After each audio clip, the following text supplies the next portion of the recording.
వైఎస్ఆర్సీపీ అధినేత మాజీ సీఎం జగన్ తిరుమల పర్యటన చేసిన ప్రతిసారి వివాదాస్పదమవుతోంది. గతంలో సీఎం హోదాలో అధికార దర్పాన్ని ప్రదర్శిస్తూ నిరసన గళాలను తొక్కిపెట్టి తిరుమలలో పర్యటించారు. శ్రీవారికి పట్టు వస్త్రాలు సమర్పించేందుకు సంప్రదాయాలకు భిన్నంగా వ్యవహరించారు. దీనిపై హిందూవాదులు సాధు సంతంలో నిరసనలు వ్యక్తమయ్యాయి. పాదయాత్ర ప్రారంభానికి ముందు, పాదయాత్ర ముగిసిన తర్వాత తిరుమలకు వచ్చిన జగన్ తన మంది మార్బలంతో చేసిన హంగామా అప్పట్లో వివాదాస్పదమైంది.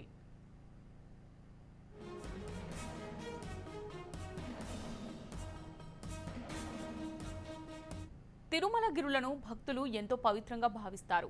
తిరుమాడ వీధులు, వైకుంఠం క్యూ కాంప్లెక్స్ పరిసర ప్రాంతాల్లో పాదరక్షలు లేకుండా నడుస్తారు. భక్తులు ఎంతో పవిత్రంగా భావించే క్యూ కాంప్లెక్స్ లోకి గతంలో జగన్ ఏకంగా పాదరక్షలతో ప్రవేశించడం తీవ్ర వివాదాస్పదమైంది. తిరుమలలో పార్టీలు, వ్యక్తులకు అనుకూలంగా నినాదాలు చేయడం నిషేధం. కానీ జగన్ పర్యటించిన ప్రతిసారి మాడ వీధులు, క్యూ కాంప్లెక్స్ లో జై జగన్ అంటూ అనుచరులు నినాదాలు చేసినా వారిని ఏ రోజు వారించిన పాపన పోలేదు.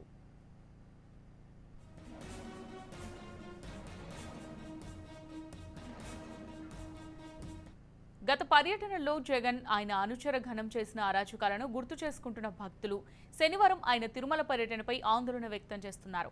సాధారణ ఎమ్మెల్యేగా పర్యటనకు వస్తున్న జగన్ తిరుమల సంప్రదాయాలను పాటించాలని కోరుతున్నారు. అన్య మతస్థులు తిరుమలలో పర్యటించినప్పుడు శ్రీవారిపై భక్తి, విశ్వాసాలు ఉన్నాయంటూ డిక్లరేషన్ ఇచ్చే నిబంధన, సంప్రదాయాలను జగన్ అనుసరించాలని డిమాండ్ చేస్తున్నారు. శ్రీవారి పట్ల విశ్వాసం లేని జగన్ తిరుమల పర్యటనను అడ్డుకుంటామని సాధు పరిషత్ ప్రకటించింది.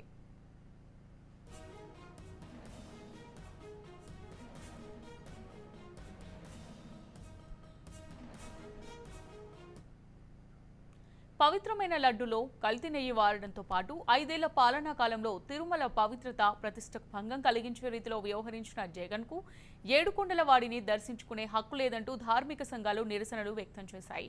మరోవైపు జగన్ నుంచి డిక్లరేషన్ తీసుకునేందుకు టీటీడీ అధికారులు సిద్ధమవుతున్నారు.